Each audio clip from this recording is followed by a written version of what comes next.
It happened on a Tuesday, the kind of day that doesn't feel important until years later.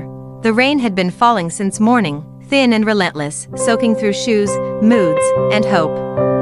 I sat on a cold bench at the bus stop with everything I owned packed into one backpack. My phone was dead. My bank balance was worse. I had just walked out of an interview I already knew I hadn't gotten. I kept replaying the same thought over and over. How did my life get this small? I wasn't crying. That part surprised me. I felt past tears, empty in a way that made even breathing feel optional. I remember thinking, if I disappeared right now, nothing would really change. The bus was late. Of course it was. That's when the stranger sat down beside me. They didn't look special. No dramatic entrance. Just someone tired, holding a paper coffee cup with a cracked lid.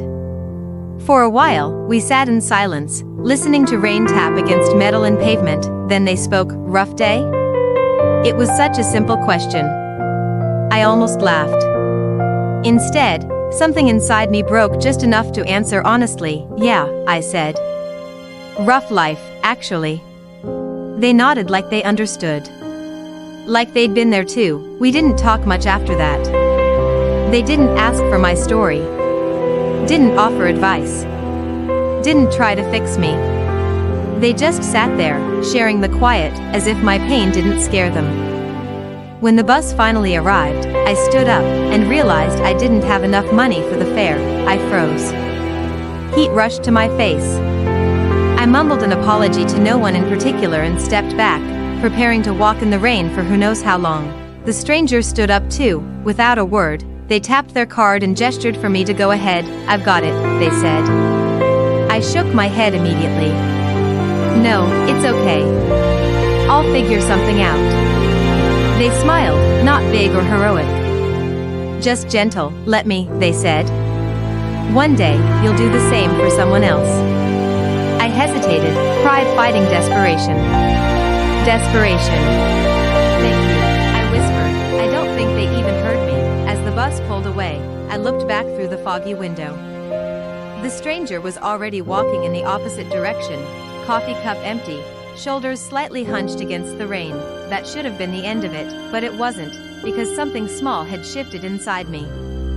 That moment, being seen, being helped without being judged, lit a tiny spark I didn't know was still alive. That night, I slept better than I had in weeks. The next day, I applied for one more job even though I'd promised myself I was done trying. A week later, I got a call. It wasn't a dream job. It wasn't glamorous. But it was a start. Months passed. Life didn't magically become easy. But every time things felt unbearable, I thought about that bus stop. That stranger.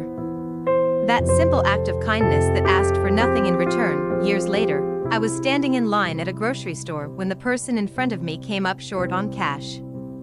I watched panic spread across their face, the same panic I'd felt once. Without thinking, I stepped forward. I've got it, I said. They looked at me the way I must have looked at the stranger all those years ago, confused, grateful, a little broken. As I walked out into the sunlight, I realized something. That stranger didn't just pay for my bus ride. They reminded me that even on the worst day of someone's life, one small kindness can keep them going, and sometimes, that's everything.